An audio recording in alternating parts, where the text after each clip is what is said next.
Hey guys, thanks for joining us out here at the Range Report and coming to you today from my home office here in Charlotte, North Carolina. I wanted to take a couple of minutes to say it's not the sexiest video that we're going to do, not that we do a whole lot of sexing anyway, but there's not a lot of shooting in this one. Wanted to take a few minutes to talk to you guys about safe storage and, securing your firearms. Again, not exactly the sexiest thing or the most video-worthy thing that we could talk about, but it is important that we do talk about it. There's always going to be a big push for firearm safety, firearm security, but there's always the flip side of that is gaining access to your firearm when you need it.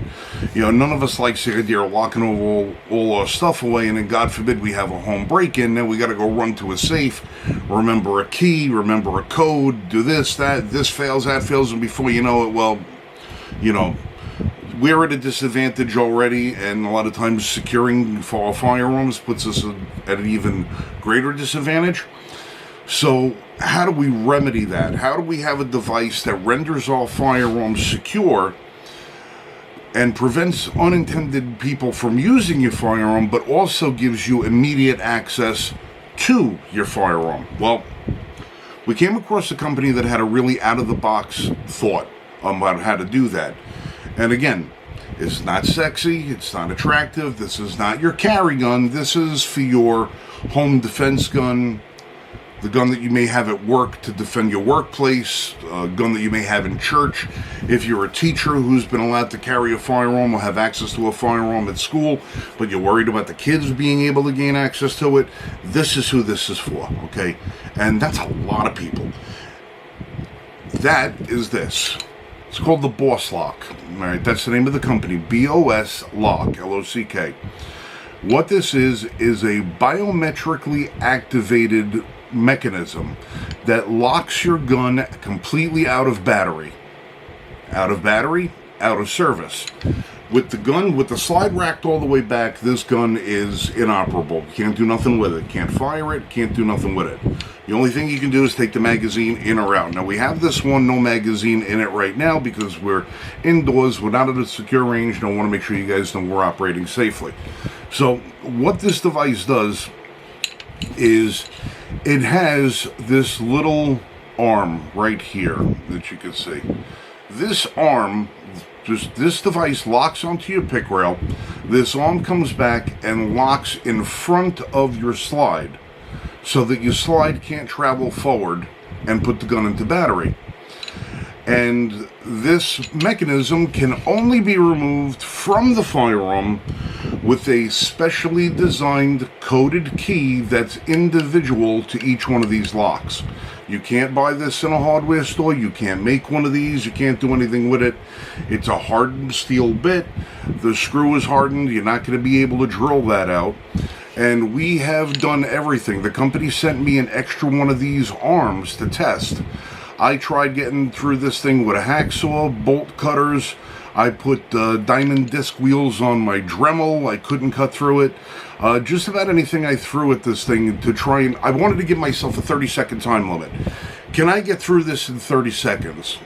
Because if somebody wanted to gain access to one of your firearms and use it nefariously, if they grab your firearm and go, that's one thing. But can somebody grab it now, get to it, and use it?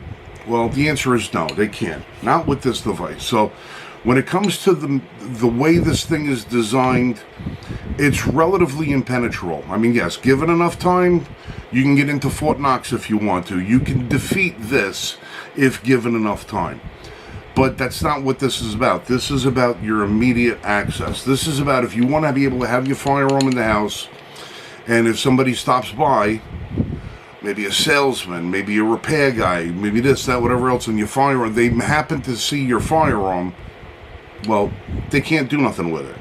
If you have kids running around the house and you only have one firearm and it's for home defense, your kids can't do anything with it. Nobody can do anything with this gun except the authorized user. And the way they've achieved this is by having what I have, and I've tested dozens of biometric devices. The one that they've built into this gun right here is probably the absolute best one I've ever seen. We ran 1,000 cycles of testing on this unit right here. 2 failures out of 1,000. And it wasn't like a complete failure. It didn't recognize my fingerprint. I put my finger back on and it worked again. The technology they use in this is like a rolling technology where it's constantly reading. If you have one of those biometric safes that you get access to, like one of them little table mount ones, you know that if you put your finger on that thing more than 5 times and can't get a read on it, or like the one that's on the back of your cell phone, after 5 times it gives you like a 30-second or a 60-second timeout. Well, what good is that if you're trying to get you to your firearm and you're in a panic situation? Maybe you got grease, oil, dirt, blood, something on your finger and you can't get that first shot read. Well, it defeats the purpose of having it. If you can't, yeah, it's secure, but if you can't get to it when you need it, you're SOL. Well, this device gives you immediate access because you don't have to lock this thing up. You can put it anywhere you want in your house and nobody can gain access to it. And to show you what I'm talking about, I'm going to run this finger is not programmed to this. If I put my finger on here, the blue light tells you it's reading, the red light tells you access is denied. Now, while that red light is on there, it's thinking to itself, the owner is trying to get access to the firearm. So it continues reading for a period of time until it stops. Here's a different finger. Put that one on there, read, fail. Can't get through it. It's still reading because it's anticipating the right finger. It's always looking for the right signal, but it will always deny the wrong one. Now, this finger is the one that I have programmed to operate this firearm. As soon as I touch this, you'll watch. You'll see the green, the blue light. Boom, there it goes. It went into read, went into clear, put the gun into battery. Now with the gun and battery, I can get to work. I can do what I need to do. It's that quick, 0.2 of a second. Now, you lock the gun back open when you don't need it, and she's ready to go again, ready for deployment. Put your finger on it, boom. The arm pops open, slide comes home, you can get to work. Now, out of 998 times that it passed, when I did this, it did something that no gun so far, that no biometric device has been able to do so far. Now, I can't turn my hand upside down, so I'm going to turn the gun upside down. With the gun upside down, I just touched that with my thumb, and you'll notice that it's reading red, right? My index finger is now oriented in the opposite direction of what it would be if I was actually reaching for my firearm. It actually unlocks and reads with upside down. So it doesn't matter which way you orient your finger on there, so long as it recognizes that fingerprint, it's going to unlock and it's going to open and it's going to get you into the fight. Now, a lot of people, they object to safety devices of any kind, and believe me, we've seen, trigger locks, cable locks. We've got the little boxes you put on the table. You've got the ones, you press down on it and you press a couple of buttons, and these are all devices that require you to have instant memory, muscle memory, hand-eye coordination, and we all know that as soon as you're under a high-stress situation, a lot of that goes out the window. With something like this, all you need to do is touch it, and that's it, and it brings you right in. Now, with this thing locked open, you lock your slide back, you move your arm in, you make sure that your slide lock is not engaged. Now, the reason I have the slide lock engaged is I don't have a full magazine in here. With a full magazine in there, you don't have to worry about it. You slide it back, engage it, drop it, and she's ready to go. So you don't.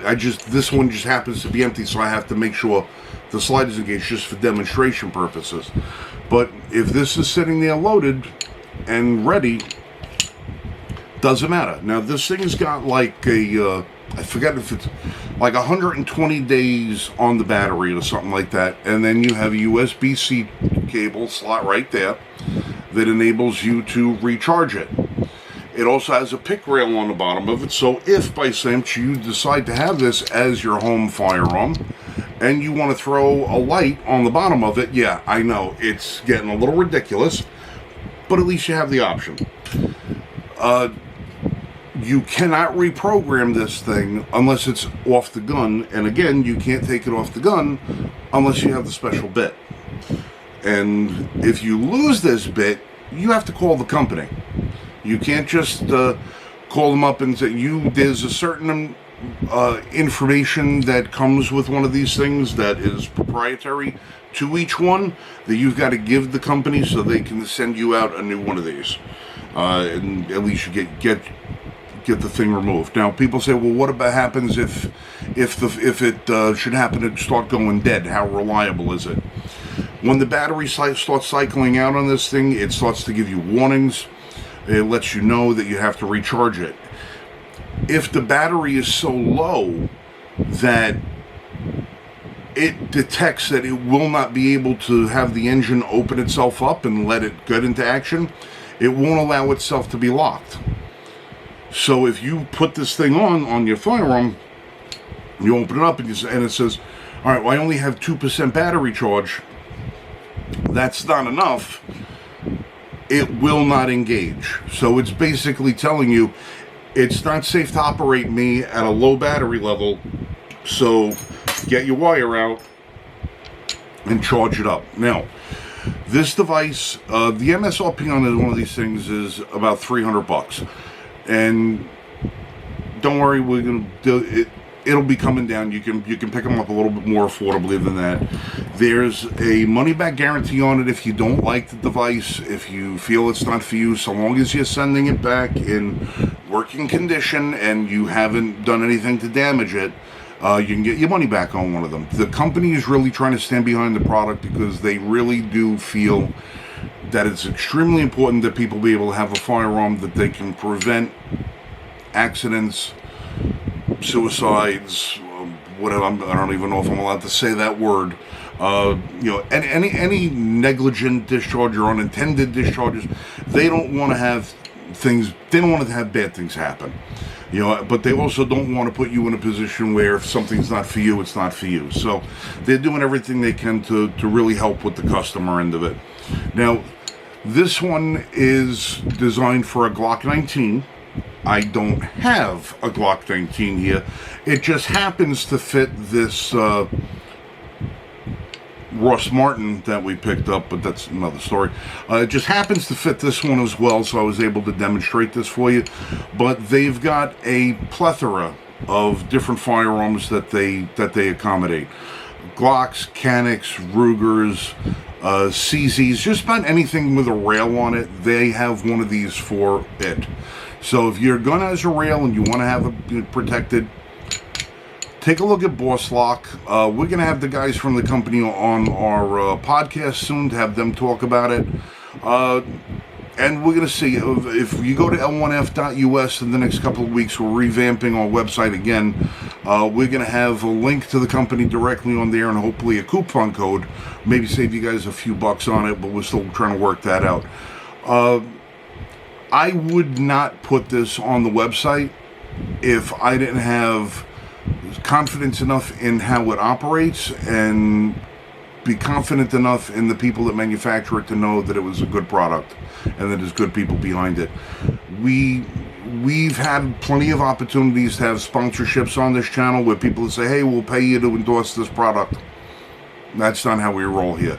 You know that we buy most of our stuff, we test most of our stuff, we get very, very little for free, and even then we let you know that we didn't pay for something and it's crap. Well, this one I have to send back to these guys, all right? I have to send back to these guys. This is actually one of their demo models. This isn't even the full production model. The full production model is a little different than this one, but this one they wanted me to get it out to me so I could test the technology and give them any feedback. The feedback I've given them, they've been very responsive. They've made a couple of changes to make it more universally adaptable, which is great. But the technology is sound, and the reason you would want it is also very sound. A life can be changed in the blink of an eye. if a device like this that can prevent bad things from happening, it's worth every dollar that you can spend to invest on it. You only get one life, you know, and that's priceless. So give these guys a look at BOS Lock, BOSLOCK.com. I'll have a link down in the description. And just so you guys know, you see the Paul Harrell shirt. We'd be remiss if we didn't mention that last night we got the word that our friend Paul Harrell passed away. He gave up the ghost, and he went in peace last night with his family surrounded him. And pillar of our community, straight shooting guy, always honest, always honorable, a man of distinction. Inspired, educated, and gave us all something to, you know, something to be proud of with Paul Harrell. He did for our community, and, you know, he'll be sorely, sorely missed. So, Paul, wherever you are, God bless you. We love you. We miss you, and we're going to keep on the fight. So, as always, you guys be safe and shoot straight. We'll catch you next time here on the Range Report.